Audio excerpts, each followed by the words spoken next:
We will discuss about hypothyroidism. First of all, introduction of hypothyroidism. It is a condition in which thyroid gland does not produce enough thyroid hormone. यह वह condition होती है जिसमें thyroid gland adequate thyroid hormone का secretion नहीं करते.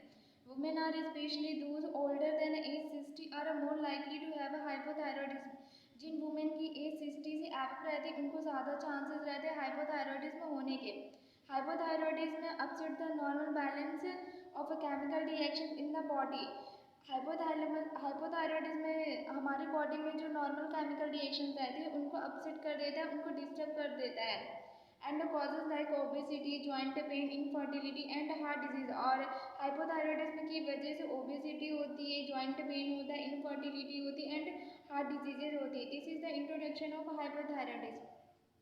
Now we will discuss about definition of hypothyroidism. Subnormal secretion of thyroid hormone by thyroid gland is known as a hypothyroidism. इसमें thyroid gland सामान्य से कम मीन्स की सब normal thyroid hormone का secretion करती है जिसे हम हाइपोथायरॉयडिज्म कहते हैं. This is the definition of hypothyroidism. Now we will discuss about types of hypothyroidism. Primary. First of all, primary hypothyroidism. Insufficient amount of thyroid hormone secreted by thyroid gland. इसमें thyroid gland ही हमारी adequate amount में sufficient amount में thyroid hormone का secretion नहीं करती, उसे primary hypothyroidism कहते हैं. And the second one is a secondary hypothyroidism. It is a due to pituitary gland failure. यह जो रहता है पिट्यूटरी ग्लैंड जब अच्छे से काम नहीं करती है उसकी वजह से सेकेंडरी हाइपोथायरॉयडिज्म होता है. इनएडिक्वेट amount of secretion of thyroid stimulating hormone. इसमें जो thyroid stimulating hormone pituitary gland से सिक्रेट होता है जब वह एडिक्वेट अमाउंट में सिक्रेट नहीं होता उसकी वजह से सेकेंडरी हाइपोथायरॉयडिज्म होता है. And the third one is the tertiary hypothyroidism. It is a due to hypothalamus failure. और यह जो रहता है जब हाइपोथैलेमस अच्छे से काम नहीं करता है उसकी वजह से टर्सरी हाइपोथायरॉयडिज्म होता है. सब नॉर्मल थायरोडोपिन रिलीजिंग हार्मोन सिक्रेशन. इसमें हाइपोथैलेमस जो थायरोडोपिन रिलीजिंग हार्मोन सिक्रेट होता है वो एडिक्वेट अमाउंट में सफिशिएंट अमाउंट में सिक्रेट नहीं होता है, उसकी वजह से टर्सरी हाइपोथायरॉयडिज्म होता है. These are the types of hypothyroidism. Now we will discuss about causes और etiology of hypothyroidism. Use of a radioactive iodine. अगर किसी का रेडियोएक्टिव आयोडीन थेरेपी चल रहा है तो उसकी वजह से भी हाइपोथायरॉयडिज्म हो सकता है. माल डेवलपमेंट आयोडीन की डेफिशिएंसी की वजह से हाइपोथायरॉयडिज्म हो सकता है. मैलिग्नेंसी ऑफ अ नेक और फॉरहेड. अगर नेक एंड फॉरहेड में मैलिग्नेंसी है तो उसकी वजह से भी हाइपोथायरॉयडिज्म हो सकता है. क्वाइटरोजेनिक फूड फॉर एग्जांपल टर्निप, सलजम, cauliflower can also cause hypothyroidism. Over treated with anti thyroid drugs. अगर किसी की एंटी थायराइड ड्रग्स चल रही है तो उसकी वजह से भी हाइपोथायरॉयडिज्म हो सकता है. Removing of thyroid tissue in thyroidectomy. Thyroidectomy की वजह से भी हाइपोथायरॉयडिज्म हो सकता है. कंजेनाइटल मीन्स की बाय बर्थ भी हाइपोथायरॉयडिज्म हो सकता है. Pituitary dysfunction. अगर हमारी पिट्यूटरी ग्लैंड अच्छे से काम नहीं कर रही है तो उसकी वजह से भी हाइपोथायरॉयडिज्म हो सकता है. These are the causes which is responsible for hypothyroidism. Now we will discuss about risk factors of hypothyroidism. Women over age 50. Jin women की एज 50 से अबव रहती है उनको रिस्क रहता है हाइपोथायरॉयडिज्म होने का. रेस बिंग वाइट और एशियन, जो वाइट कलर के पर्सन रहते हैं उनमें ज़्यादा रिस्क रहता है हाइपोथायरॉयडिज्म होने का. टनर सिंड्रोम. टनर सिंड्रोम एक क्रोमोसोमल डिसऑर्डर होता है जिसमें जो फीमेल होती है उसमें एक एक्स क्रोमोसोम मिसिंग रहता है, उनको रिस्क रहता है हाइपोथायरॉयडिज्म होने का. Autoimmune disease for example type 1 diabetes जिनको रहता है उनको रिस्क रहता है हाइपोथायरॉयडिज्म का. मल्टीपल स्क्लेरोसिस जिस पर्सन को रहता है उसको रिस्क रहता है हाइपोथायरॉयडिज्म का. Down syndrome which is a genetic disorder. जिनको डाउन सिंड्रोम रहता है उनको भी रिस्क रहता है हाइपोथायरॉयडिज्म होने का. Anti thyroid medication can also. जिनकी एंटी थायराइड मेडिकेशन चलती है उनको भी रिस्क रहता है हाइपोथायरॉयडिज्म होने का. These are the risk factors which can cause hypothyroidism. Now we will discuss about clinical manifestations of hypothyroidism. First of all मतलब इसमें बॉडी के जो अलग अलग सिस्टम रहते हैं जैसे कार्डियोवैस्कुलर सिस्टम हो गया, रिस्पायरेटरी सिस्टम हो गया, हर सिस्टम में इसके अलग अलग साइन एंड सिम्टम्स देखने को मिलते हैं. तो हम देखेंगे सबसे पहले कार्डियोवैस्कुलर सिस्टम में हाइपोथायरॉयडिज्म की वजह से कौन कौन से सिम्टम्स अपीयर होते हैं। First is a decrease heart rate decrease हो जाएगी। हाइपर कोलेस्ट्रोलेमिया मतलब कि ब्लड में कोलेस्ट्रॉल का अमाउंट इंक्रीज हो जाएगा। Weak contractility, tendency to develop CHF means congestive heart failure develop होने के चांसेस बढ़ जाते हैं। एंजाइना पेक्टोरिस मायोकार्डियल इंफ्राक्शन होने के चांसेस बढ़ जाते हैं। हाइपरलिपिडेमिया मीन्स कि ब्लड में लिपिड का अमाउंट बढ़ जाता है। ब्रेडिकार्डिया और एनीमिया हो सकता है। एंड रिस्पायरेटरी सिस्टम में dyspnea, breathing difficulty, gastrointestinal tract में कौन कौन से सिम्टम्स अपीयर होंगे। Loss of appetite, constipation, distension in abdomen, increase weight, nausea, vomiting, enlargement of tongue, skin में कौन कौन से सिम्टम्स अपीयर होंगे। Dry skin, thick and elasticity increase, brittle nails मतलब कि नेल्स नाजुक हो जाएंगे। पफी फेस रहेगा, पेलरनेस रहेगी मीन्स पीलापन रहेगा शरीर में। ड्राई हेयर, एक्सेसिव स्वेटिंग रहेगी। कोल्ड इंटॉलरेंस, जिन पर्सन को हाइपोथायरॉयडिज्म रहता है वो कोल्ड को टॉलरेट नहीं कर पाते हैं।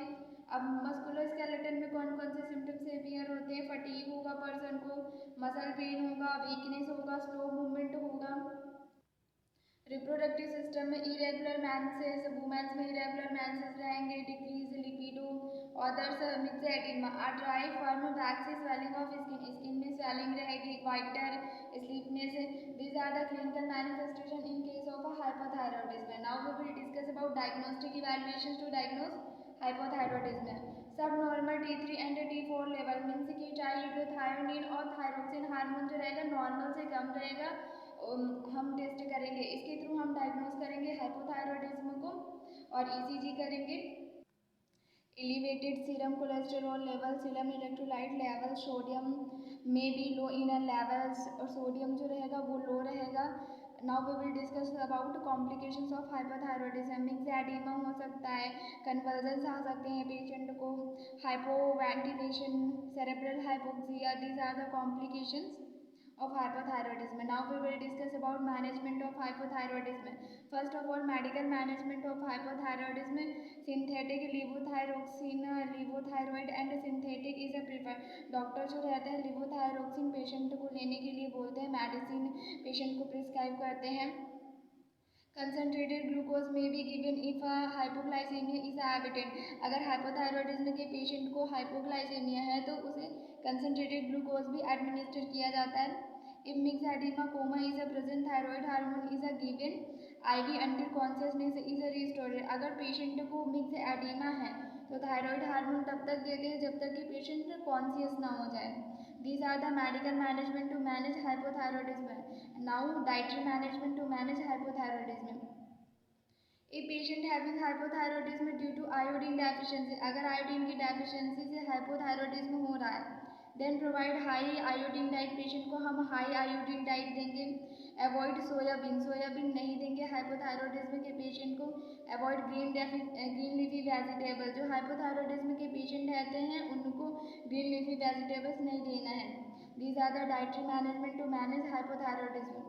Now we will discuss about nursing management to manage hypothyroidism. Monitor vital signs carefully, blood pressure, pulse and body temperature. Hypothyroidism के जो पेशेंट रहते हैं उनके वाइटल साइंस को केयरफुली मॉनिटर करना चाहिए, जैसे ब्लड प्रेशर हो गया, पल्स हो गया, body temperature.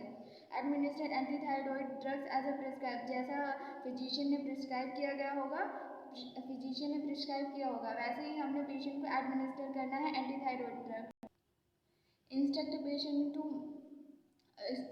Patient of the need to take medication at the same time each day. Patient को बोलना है कि मेडिसिन हर दिन एक ही टाइम पे लेना है एंड ऑन एम्प्टी स्टमक, और हमेशा खाली पेट लेना है। Instruct the patient about importance of a continuing medication.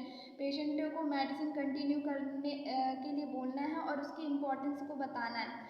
After symptoms improve, अगर पेशेंट में हाइपोथायरॉयडिज्म के सिम्टम्स जो अपीयर हो रहे थे वो ठीक हो गए, उसके बाद ही पेशेंट को बोलना है कि मेडिसिन कंटिन्यू करें और उसकी इम्पोर्टेंस को भी पेशेंट ने बताना है। Monitor T3, T4 and thyroid stimulating hormone levels to determine the effectiveness of pharmacotherapy. और बीच बीच में हमें ट्राईहाइड्रोथायोनिन और थायरोक्सिन और थायराइड स्टिमुलेटिंग हार्मोन का लेवल मॉनिटर करते रहना है, जिससे कि हमारी मेडिसिन कितनी इफेक्टिव है हम उसको पता लगा सकें। Encourage patient to increased fluid intake and inform the need to increase fluid intake. Patient को बोलना है कि इंकरेज करना है फ्लूइड इनटेक के लिए और इंक्रीज करे वो फ्लूइड इनटेक को to at least 2 litre per day unless edema. अगर पेशेंट को एडिमा नहीं है तो वो पर डे 2 लीटर फ्लूइड ले सकता है। Monitor and record patient weight, fluid intake and urine output. Monitor करना है पेशेंट के वेट को और फ्लूइड इनटेक को और रिकॉर्ड भी करना है। We should consult a dietitian to ensure a nutritious diet. और डाइटिशियन से कंसल्ट करना है पेशेंट की डाइट को लेकर with adequate calorie and fluid. Ensure that if iodine is a part of the treatment, mix it with milk। अगर iodine हमारे treatment में इन्वॉल्व हो तो उसको मिल्क के साथ मिक्स कर सकते हैं, जूस और वाटर के साथ मिक्स करके to prevent gastrointestinal distress and give it through a straw to prevent tooth discoloration. अगर हमारी डाइट में आयोडीन इन्वॉल्व हो, ट्रीटमेंट में आयोडीन इन्वॉल्व हो तो उसे मिल्क, जूस और वाटर में मिला के दे सकते हैं। Provide high fiber diet and explain the difference about the calorie and the fiber requirement। Patient को हाई फाइबर डाइट हमने देना है। Provide stool softener, fibre and liquid. Patient को स्टूल सॉफ्टनर देना है। Monitor the decreasing symptoms related to hypothyroidism. और hypothyroidism के जो डिक्रीजिंग सिम्टम्स हैं उनको मॉनिटर करना है, such as fatigue, constipation, cold intolerance, lethargy, depression and menstrual irregularity. इन सब में हमने मॉनिटर करना है। Provide proper rest and make routine for physical exercise. Patient को प्रॉपर रेस्ट प्रोवाइड करना है और रूटीन बनाना है उसकी फिजिकल एक्सरसाइज का। Promote physical comfort and provide extra cloth and blanket. Patient को एक्स्ट्रा क्लॉथ और ब्लैंकेट्स प्रोवाइड करना है क्योंकि हाइपोथायरॉयडिज्म के पेशेंट को कोल्ड इंटॉलरेंस होता है, वो कोल्ड को टॉलरेट नहीं कर पाते। Advise to avoid high temperature environments. और पेशेंट को हाई टेम्परेचर इन्वायरमेंट्स से अवॉइड करना है and avoid using heating pads. और बोलना है कि वो हीटिंग पैड्स का यूज़ ना करें and electric blanket as the risk of peripheral vasodilation. Patient को बोलना है कि वो हाई टेम्परेचर वाले इन्वायरमेंट में न जाए, हीटिंग पैड्स का यूज़ ना करें और इलेक्ट्रिक ब्लैंकेट्स का यूज़ ना करें क्योंकि इसकी वजह से पेरिफेरल वैसोडाइलेशन हो सकता है। We should instruct the patient to check the pulse at least twice a week. और पेशेंट को बोलना है कि वो हर वीक में एटलीस्ट 2 बार अपनी पल्स को चेक करे and to stop the thyroid supplement and notify the physician if the pulse is greater than 100। अगर पल्स उसकी 100 से अबव आ रही तो हाइपोथायरॉयडिज्म की जो सप्लीमेंट्स हैं उनको स्टॉप कर देना और इमीडिएटली फिजिशियन को नोटिफाई करना है। These are the all about hypothyroidism. Thank you.